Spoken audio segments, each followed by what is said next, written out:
at least showing, at least that kind of view. It's kind of like the Madden simulation challenge. Almost like, you know, we're seeing what would happen if we simulate each game, but still take management over every single team. All right. I clicked end of game last time. I like to kind of go quarter by quarter and see exactly what happened. And it looks like, holy God, 28-0. There's not much to say about that. Okay, so Tennessee's not going to get shut out, but good Lord, what a first half. 52-24. Tennessee kind of climbed their way back into this for a minute, but I don't know if they're going to be able to keep it up. Maybe I'm wrong, though. 3-touchdown game, though. 3-touchdown game. 3 points. 3 points. And there's the 3 points. So it's... I think it's over. Tennessee can't get back in this game now. They're done. They tried hard at the end, but 2-touchdown win for Tampa Bay. So you gotta hand it to Tampa Bay. That was a pretty impressive run. It's mainly 7 turnovers by Tennessee. That's what killed them right there. 7 turnovers. 582 yards passing. Gotta hand it to Mariota. Look at those stats. But Tampa Bay ends up picking up the win by 2 touchdowns. It could have been a lot worse. It could have been a hell of a lot worse. But Tennessee was able to at least make it not as harmful as it could have been. That's for damn sure. Could have been a lot worse.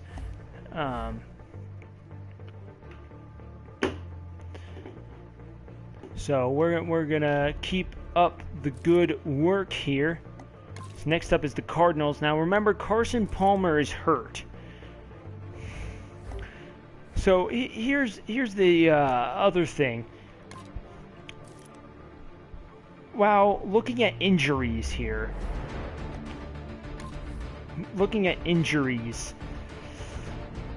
You know, it really sucks.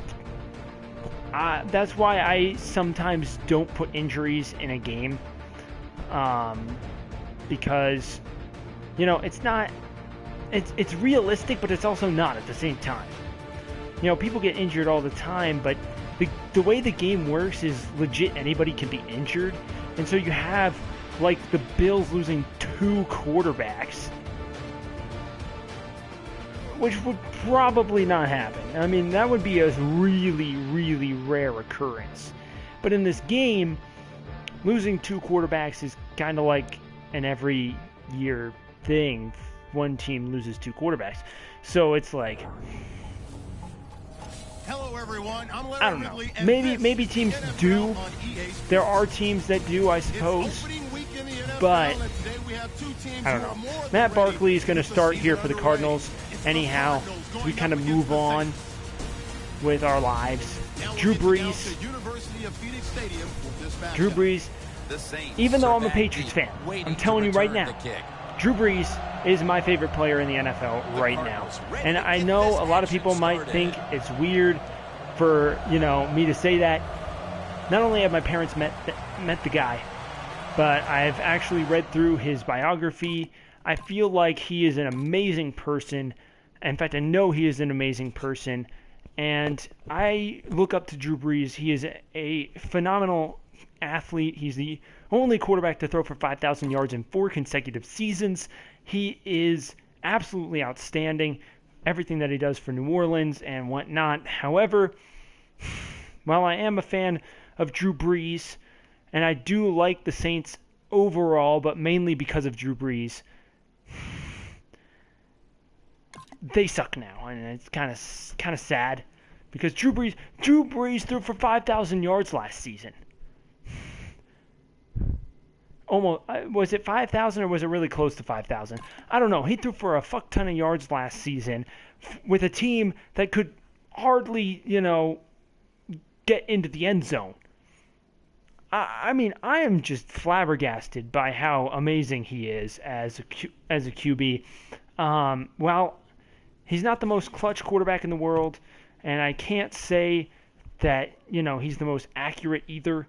He gets the job done for the position. There is no way you can blame Drew Brees for the bad seasons New Orleans has had in their recent years.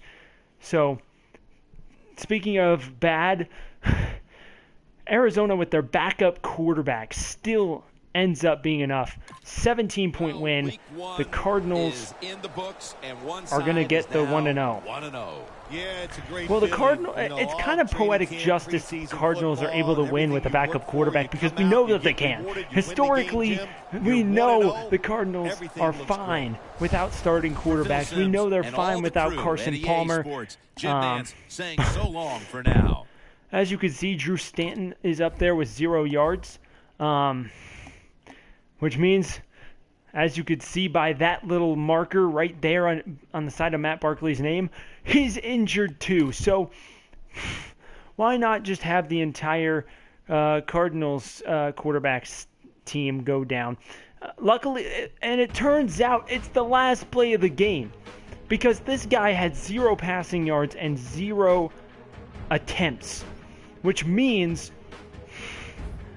exactly what you think it means. It means that he didn't throw the ball at all, which means it came at the very end of the game, and the Cardinals still ended up winning. And you can thank New Orleans' defense for the Cardinals being able to win. That's for damn sure. Now, we're moving on to the San Diego Chargers, who are still in San Diego, and they're playing Detroit. Now, Detroit is without Megatron, but hang on. They have this amazing wide receiver out of the great and powerful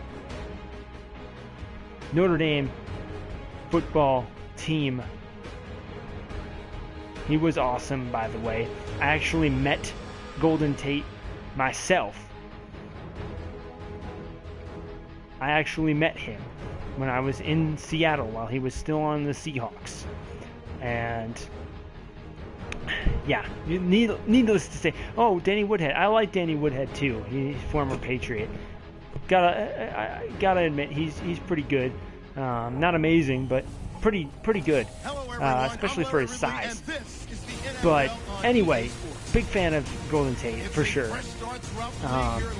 Don't know exactly if he's a really cool guy or not. All I know is that, he's an awesome football player, to say the least. So I'm a big fan of his. If it turns out that he's a crappy person, then, I might change my opinion. But so far, I haven't heard anything too terrible. I mean, I've heard some things, but nothing that would get me to be like, oh man, this guy is bad. Unlike that Notre Dame linebacker, I think his name is Darius Fleming. Was that him? I don't know. There was a linebacker out of Notre Dame in recent, like within the last year, that had some violence case, and it kind of ruined my opinion on him because I kind of liked him as a player as well. I can't remember if it was Fleming or not. I want to say it was Darius Fleming, but it very well could not be. I don't know off the top of my head.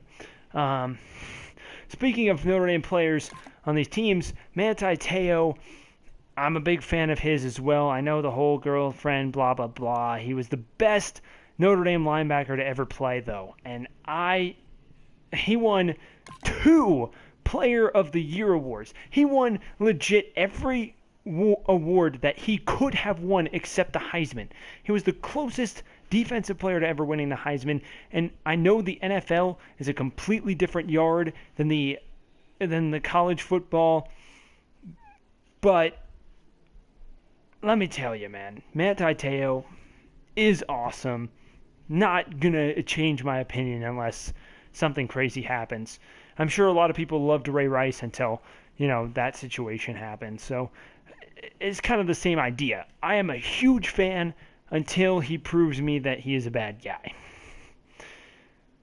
But as you can see, Detroit came close, 7-point game.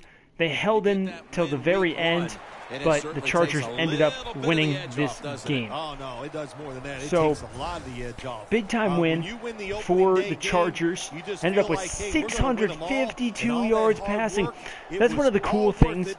I'm going to say cool because I always find it really interesting when they get really close to breaking records. And as you can see, Phillip Rivers came damn close. But as you could also see, Dan Orlovsky ended up playing in this game for 281 yards and a touchdown. And guess what that means? That means that your man, Matt Stafford, is injured. So remember what I was saying earlier about how they injure players too much in this game? They injure players too much in this game. I'm just going to look through how many players are injured once this week is over. Like, stay tuned for seeing how many players are injured because I bet you it's going to be a lot. I would change it. I honestly would. But I find it hilarious, and to be honest, I don't feel like it's fair for all these other teams that have already played to get injured players and then have all these teams that haven't played that are completely fine for the most part.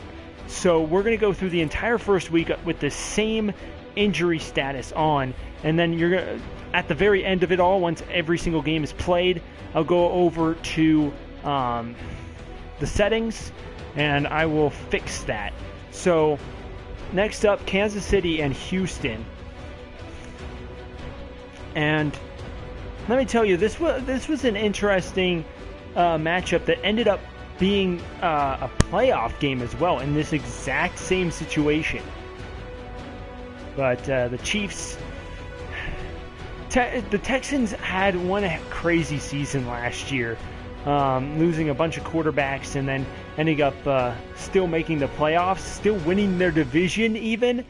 And, I got to say, Texans earned a lot of respect for being able to do that. Just like I really respect the Cardinals. I'm a big fan of the Cardinals, though, because of Michael Floyd, who's I wouldn't say he's my favorite Notre Dame receiver in recent years, but he is really good, and he's from Notre Dame. So, and they also have that tight end. But there you go. Houston is going to be a threat this year, in my opinion. Unless something crazy happens, like they get injured, or the chemistry's off, or they do some bad play calls and get things messed up, I think Houston is going to have a huge season this year. Not going to lie. Feel like it's going to happen.